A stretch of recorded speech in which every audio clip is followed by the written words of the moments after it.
Hey everyone, welcome back to the channel. It's me, Double D, and I wanted to show off this little project. It's a mini pedal that I have repurposed into a to-go box for my Boss Katana GO. And you might be saying, Double, they're not available right now. Well, you could use this with a Flamma as well. There's a Flamma product that's a lot like this. And I'm going to give one of these away, as well as teach you how to make one. So please pay attention. At the end of the video, I'll tell you how to win. And as you can see, I have even the USB-C port pass-through here. I have a stereo output so that I can Bluetooth my phone audio over to it. Everything's really stable. Having the Go up top like that makes it easy for me to see.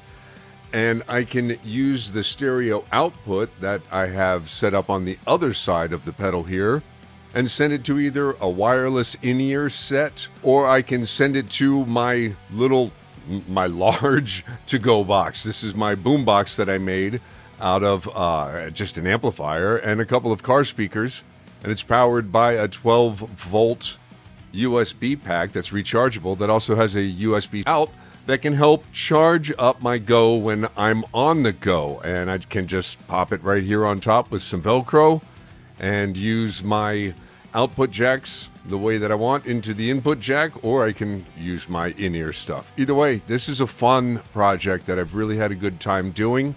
And I want to teach you guys how to make one yourself. It's really simple. We're basically just making a glorified 1/4-inch pass-through, and then we're going to make a stereo pass-through. So we're going to have a mono 1/4-inch pass-through and a stereo pass-through and a USB pass-through. I've been rehousing pedals, and I've been doing this kind of fun little project stuff with pedals, especially mini ones. I put a few mini ones into bigger enclosures. It's a lot of fun. It's addicting. If you guys like that kind of stuff, please feel free to subscribe to the channel. Not going to hold it against you if you don't. I have the tools that I'm going to use and what you'll need. You'll need a small wrench, some files. I have bigger files as well. You'll also want to get yourself a step bit. I'll leave links for all of the Amazon stuff, everything that I could kind of find that will really get you going, including these 1/4-inchers. Here's a couple of stereo 1/4-inch ones. Here's the step bits that we're looking at. All that kind of stuff. You're basically going to wire the ground and the hot, or the tip and the sleeve, to their proper points. I'm not going to get all into soldering in this video. That is something that you'll have to do a deep dive into if you don't already know how to do. But basically, 4 quick solder points, the couple of leads that you need. Make sure you leave enough wire for whatever project box you're going to be putting it into. Since I'm rehousing a pedal, I've kind of done all of the sizing. You can use this type of 1/4-inch jack. These are mono ones. They have the same versions in stereo. They just have a couple of extra things: 2 contact points and 3 solder joints. These actually are stereo. I could use them as stereo if I wanted. They're pretty much the same size. Like I said at the beginning of the video, I do want to give one of you one of these to-go boxes. I think they're really cool. It's a lot of fun. And it's a great way to use the Go or any kind of those devices. I personally think they should have gone ahead and made a device like this that also has a little wireless dongle that connects to it, just to save you some of these steps, that you plug in. Anyway, I'm not going to get into it. Check the sizing and all that kind of stuff for your project box. This is, I'll leave the link for this one. I think it's like 1 1/4-inch wide and about the same height, and then about 3 or 4 inches deep. The key thing here too, if you really want to bling everything out and not just have USB-C but also audio out from the pedal, is to get a mini jack and also the 1/4-inch stereo jack output. So these two are going to go together. It's a little more difficult in getting this to work, mainly because the size of this little guy right here. Down at the bottom, there is the ground. If you're looking at it from the bottom, the ground is the ground, left is the tip, and the right is the ring. So you got 3 points here for stereo, tip, ring, sleeve, and then you'll have the same thing over on the 1/4-inch spot.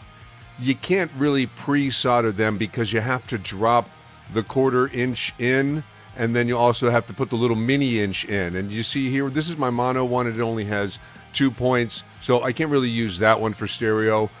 The piece de resistance, this took me a good 2 weeks to find on Amazon, was this right-angled, what do they call this thing? It's a right-angled USB-C keystone jack insert.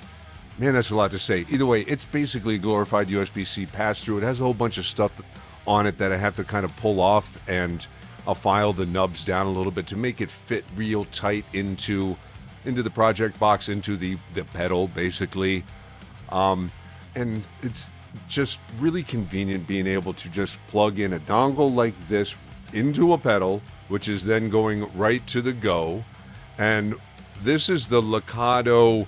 Which one is this? This is the JW06. And what's great about it, it has a USB-C input, but also it has a USB-C powered output.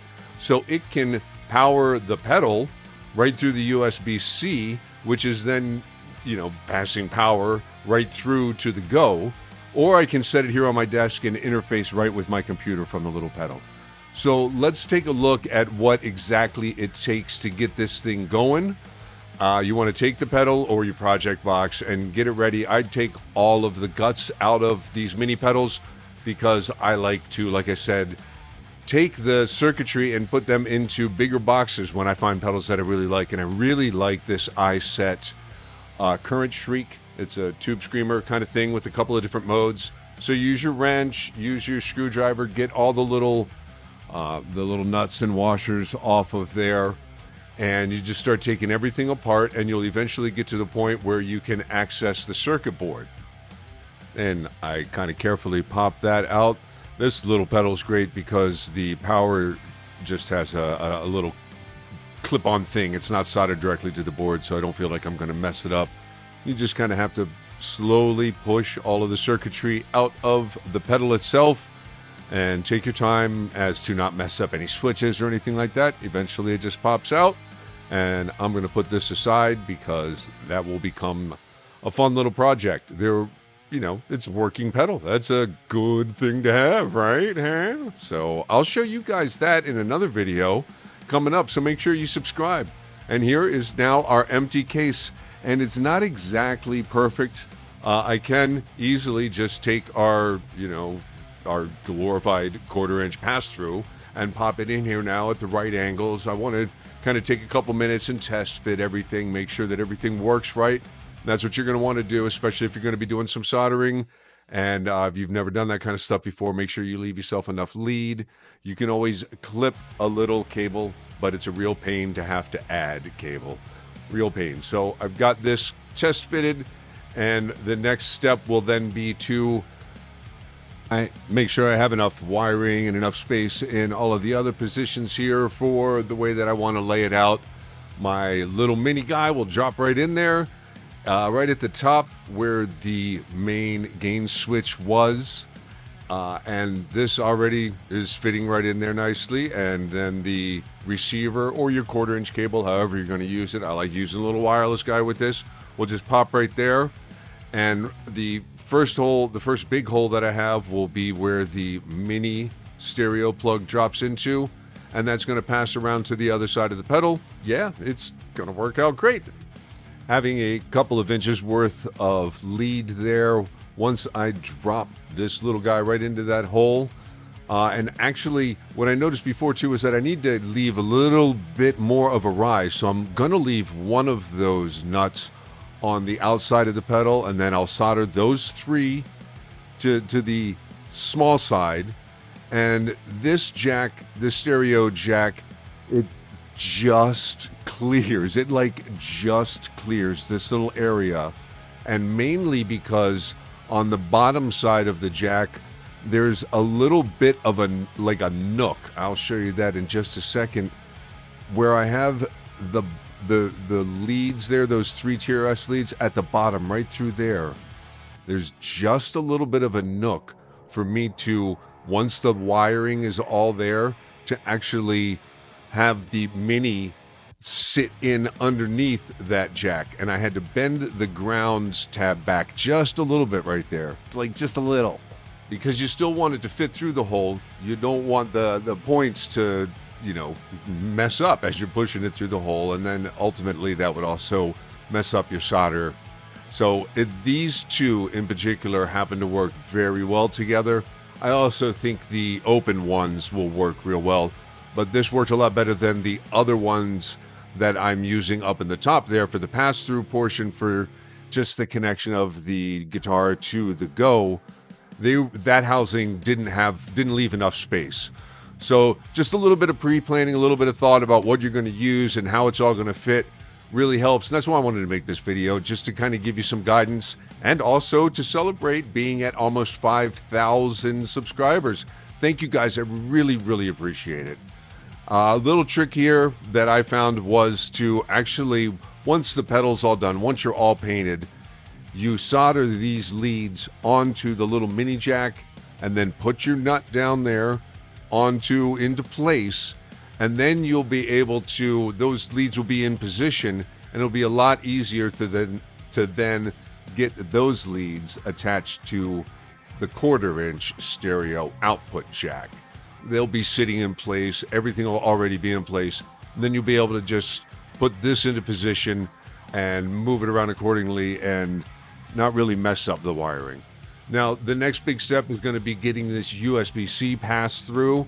As you can see, this iSet pedal that I have, there's just enough space. There's a perfect little hole for the USB-C to fit right through there. I know I wasn't very focused here, so if you get a little bit of a better look, obviously a little bit of a wiggle, but once I get those plastic bits all kind of ground down, I'll be able to come in from this side, and I'm going to dig a hole into the housing of the pedal so that this whole pass-through pops right through to the other side there.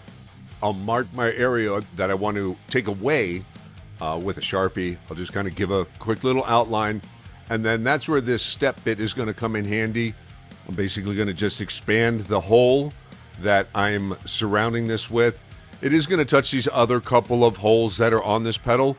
So, you might find a pedal that has a couple of less holes. You might find a couple more. I just kind of made the best of it. I used little rubber fillers to fill up the holes that were left.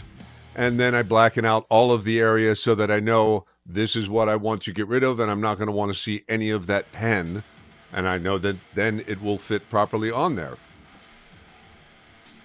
And if you have a different size pedal, you could use something a little bit different, maybe a different size USB-C pass-through. This one happens to have a captive cable that doesn't really fit through the holes anyways, not any of the ones that I would use, but maybe that one. You could be creative, do your own thing. And, like I said, I want to give away either this green one, if that's what you would like, or the one that I'm going to make here in just a couple of minutes. Let's go do that, okay? And then when I get to the painting section, we'll talk about how I'm going to run the giveaway. I don't need you to be a subscriber, but I will want you to pay attention. So this is the step bit. You can use a hand drill. You're going to want to make sure you have your safety glasses, because we're going to take metal away from this thing, and you do not want metal in your eye. Once you get the step bit lined up properly, you just drop it down into the first hole, and we're going to just make sure that it doesn't move around on us too much.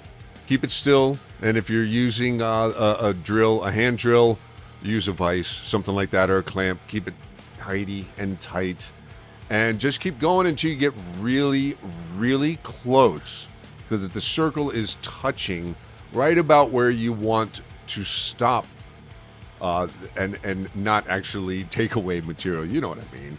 When you get to the outlines, the edge of the black Sharpie outline, make sure you stop. And then we're going to grab some files, and we're going to clean up that hole. And that's probably the hardest part. That's what takes the most time. So I'm going to speed that all up real quick. But as you can see, I got really close to the one hole here. And now this one, I'm just going to start filing all of this away. I'll just take a couple more files, a couple of different sizes, and then just strategically start taking all of this stuff away. And I'll fill up those little round spots with a couple of little rubber stoppers that I have. You can do whatever you want. You could use hot glue to fill them up. I just have some extra random hole fillers that just happen to just fill the spots perfectly once the USB-C pass-through was in there.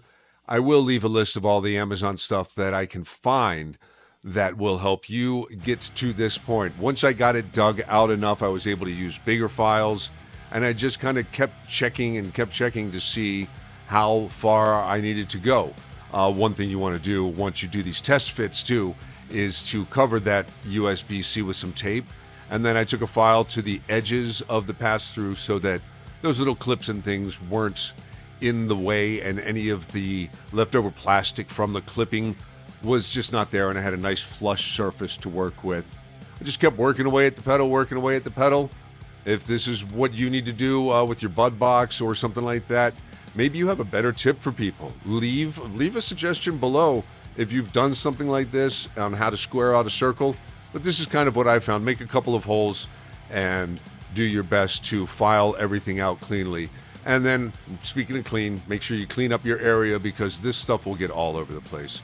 So once I get a whole bunch of test fits done and just make sure that it's almost to where I want it to be, I left the tape on for a reason because I wanted it to be really snug as I go through. I am going to use a little bit of hot glue just to keep it in place, but the bottom plate of the pedal will hold it in place really well.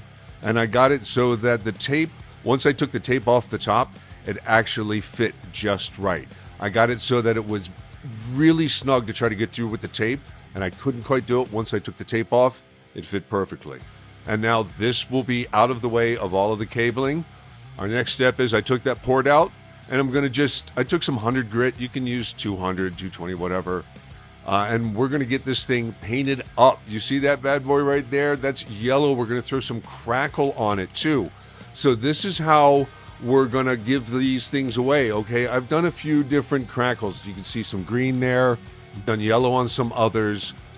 In the comment section below, I'm going to pick a random comment using the YouTube random comment picker, and I am going to pick a comment based on 3 words, and it's going to be either yellow to go or green to go. Leave me that message. Leave that comment below if you would like to win one of my to-go boxes here, okay? Either one. You let me know. I'm not going to be attached to either one. But you can see the crackle effect starts to really take a hold. There's some purple. The purple didn't really come out the way that I wanted. So it just didn't crackle quite the way that the green did. You see how that green is like striking? So the way to do this is, now that I have that yellow paint on there, I have a base coat that's pretty dry. The crackle actually works with the paint while it's wet. And I think it's a little bit better to use a satin one. I think the glossy ones don't work as well.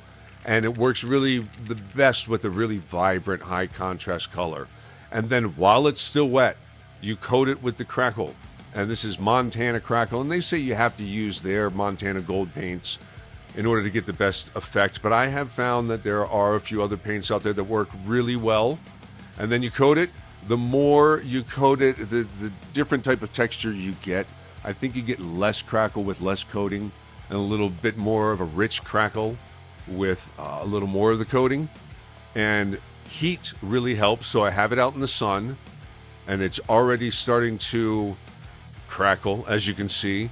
And breathing on it, giving it some hot breath, that will really start to bring out the crackle. Look at that bad boy. That looks so cool. And then I'm going to coat it with some clear coat, and I'll get the whole thing all hooked up.